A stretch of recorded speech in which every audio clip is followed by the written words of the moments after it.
Hello guys, आज म बनाउँदैछु बफ फुटेको। एकदमै मिठो भएको थियो। यसरी बनाउँदा फर्स्टमा चाहिँ कराई बसाएर तेल राखेँ। तेल चाहिँ अलिकति धेरै नै राखेँ। त्यसपछि थोरै मेथीलाई पनि फुराइदिएँ र यसरी सानो सानो पिस गरेर काटेको रातो मासुलाई पनि राखिदिएँ र त्यसलाई मजाले यसरी मिक्स हुने गरी चलाइदिने। सबै मिक्स गरिसकेपछि चाहिँ एकछिन छोपिदिएँ।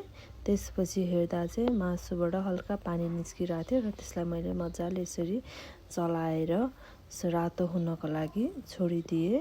यतिको रातो भइसकेपछि काटेको प्याजलाई पनि एड गरेर यसरी मजाले मिक्स गर्ने। त्यसपछि थोरै बेसारलाई पनि एड गरेर मजाले मिक्स हुने गरी चलाएर प्याज पाक्नको लागि एकछिन छोडिदिएँ। यतिको भइसकेपछि जिरा धनियाँ powder red chilli powder add गर्नुभयो भने हुन्छ। मैले चाहिँ होममेड सोप राखेँ।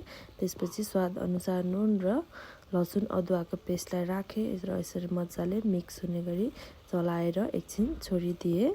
एकैछिनपछि चाहिँ मैले काटेको गोलभेडालाई पनि एड गरेर त्यसलाई मजाले यसरी चलाउँदै एकछिन पकाएर दुईटा तेजपत्तालाई पनि एड गरिदिएँ र त्यसलाई पनि मजाले मिक्स हुने गरी चलाएर एकछिन छोपिदिएँ। एकैछिनपछि हेर्दा चाहिँ यतिको भइसकेको थियो र त्यसलाई मैले मजाले एकछिन चलाएर पकाएँ।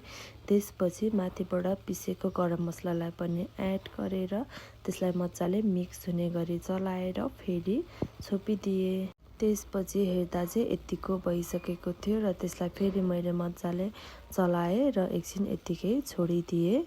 त्यसपछि चाहिँ मैले माथिबाट काटेको धनियाँलाई एड गरेँ। त्यसपछि हाम्रो बफ फुटेको चाहिँ रेडी भयो। हेर्नुहोस् न, एकदमै मिठो देखेको छ। खाँदा पनि एकदमै मिठो भएको थियो। यसरी भुटेर खानुहोस्, हजुरहरू पनि एकदमै मिठो हुन्छ।